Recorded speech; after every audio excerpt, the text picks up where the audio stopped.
All right, so we just got the drip marketing for Honkai Star Rail version 3.2, and it looks like the first character coming out for 3.2 is going to be Castorice. I am super excited for her. She's going to be a Quantum Remembrance character. So today, we're going to go over what we have here for the drip marketing and give my thoughts on that. And then I'm going to go into a little bit of, what I think might happen with Castorice and what we might expect from her in terms of her overall, like power level in the game, because she is a anniversary character. She's going to fall in line with the second anniversary of the game, kind of similar to what Acheron did for the first anniversary, so I will touch on that as well. So right here from the art, first of all, really great character art for sure. I do like that she is both Quantum and Remembrance.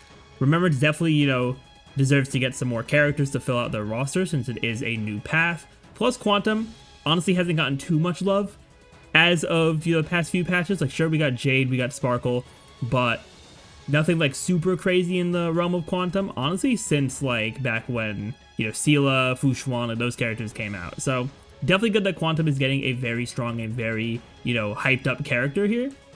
And just going over the, they do a little bit of like lore on the side here, with Castorice being the Servant of Death.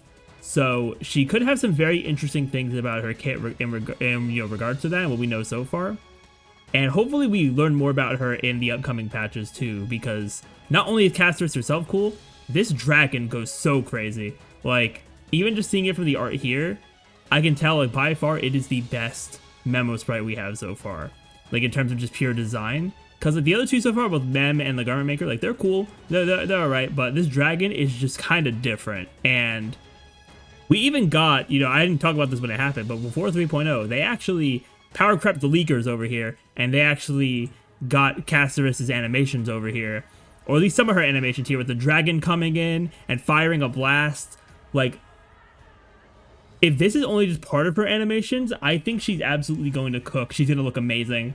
I honestly can't wait to see her animations, and I can't wait to get her too. I'm definitely going to pull for Castorice here. So that is, pretty much my thoughts for her based on the drip marketing. So now let's talk about what I think might happen with Castorice here. So, like I said, she is going to be a anniversary character for the second anniversary. And that does kind of fall in line to where Acheron was. And as we've seen from Acheron, she has not only did she kind of like power creep the game when she came out, but she also has stood the test of time pretty well. Acheron still performs pretty well. Now, I do think that to make her, continue to perform as the game gets harder and as, endgame content ramps up with power creep, you do have to make certain decisions with your account to make Acheron perform better, like getting her signature light cone, like getting certain teammates. Like for Acheron, at this point, if you want your Acheron to really perform well, you got to have Jiao Cho. So making decisions like that is what's really going to keep her in the limelight, and I think Castorice is probably going to be very similar. We don't have info on her kit yet for how she's going to work, but I do think that on release she is just generally going to be very good. But then if they release characters that are better for her later on, or if characters that are already released when they have reruns, those could be really worthwhile to pick up to keep your Castorice performing extremely well throughout the game here. So I definitely do expect that to be the case. I also think that with the way she is kind of like the Servant of Death, and how in the story we aren't able to walk close to her, because anyone who walks close to her, seemingly will probably either die or something will happen to them. So I feel like it's very possible for Castorice to have some kind of HP scaling mechanic, kind of similar to how Jing Liu will drain the HP of her allies to buff her own damage. I feel like Castorice could probably have something similar to that as well, and deal with stuff with HP. So if we get other HP, scaling characters and characters that can help her with that type of scaling, I think that she's going to be very good in that regard. And I think they probably will do that, especially since she does fall in that same anniversary slot. And if Acheron is any indication of how they treat the character, like the very hype character that comes out right around the anniversary, they want them to be as good as possible to entice players not only to pull for them, but also to entice people to come back to the game, because the anniversary time in any gacha game is usually a very fun time where you see a lot of people coming back to the game and trying to get the new character there. So definitely is a reasonable thing that they want to have Castorice perform very well to keep people, you know, engaged with the game, and just having a character that everyone really likes, or a lot of people really like. 'Cause, I mean, there's gonna be haters for every character out there. There's always gonna be someone who hates a character.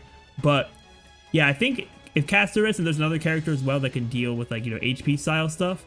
Plus, we are getting Tribby as a support coming in 3.1. So depending on what her kit looks like, what they show us at the live stream on Friday, she could probably also be a pretty solid addition as well for Castorice. We'll see how the two of them work once we actually know Castorice's kit as well. But it wouldn't surprise me if Tribby's going to work well with her, considering how closely they're going to, you know, be in terms of banners. And of course, we'll see about My Day on Friday as well. But overall, I do really like Castorice. I am going to probably pull for her regardless, especially since I do want to have a limited remembrance. I am skipping out on Aglaya, so I definitely do want to make sure I pick up Castorice. Although I do also probably will end up pulling for, I will probably end up pulling for My Day. So we'll see if I have enough Jades to get both of them. But if I do, I think I'll be pretty happy. I'll be pretty chill from there on, to be honest. But let me know what you all think in the comments down below. I will be back tomorrow to go over the other drip marketing character that comes out. I know I've seen people throw around some theories, but we will see once it's actually revealed there. So thank you all so much for watching. If you enjoyed and want to see more content from me, be sure to hit that subscribe button. But with that, I will see you all next time.